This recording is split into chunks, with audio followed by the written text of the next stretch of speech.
আল্লাহ রসুল যেদিন জন্ম নেন ওই দিন আম্মা জান আমেনা কোলে নিয়ে কাঁদতেছিলেন।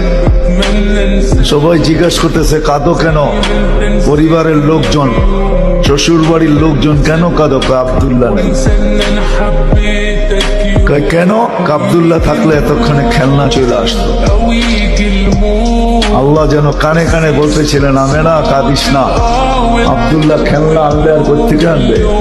মক্কার বাজার থেকে। পাথরের আনবে, কাঠের আনবে, প্লাস্টিকের আনবে, মাটির আনবে।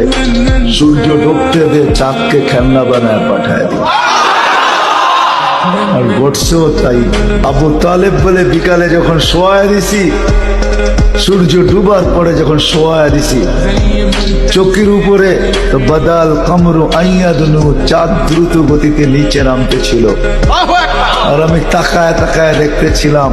যখন একবারে নিকটে চলে আসছে তো চিৎকার দিয়া ফেলছি, ভাবতেছিলাম তোমার উপরে পড়া না যায়, কিন্তু তোমার মাথার কাছে এসে থেমে গেছে। তুমি হাত পাও নাড়াচাড়া করতেছিল আর চাঁদ উপরে ডান্স করতেছিল। তো বলছে চাচা জানেন চাঁদ কি বলতেছিল? তা তো জানি না।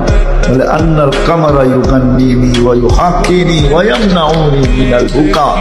চাঁদ আমাকে ছন্দ শুনাইতেছিল, কান্না থেকে বিরত রাখতেছিল। আমি যেন না কাঁদি, কাঁদলে আম্মার কষ্ট হবে। আল্লাহ চাঁদকে আমার সাথে খেলার জন্য খেলনা বানায় পাঠায়।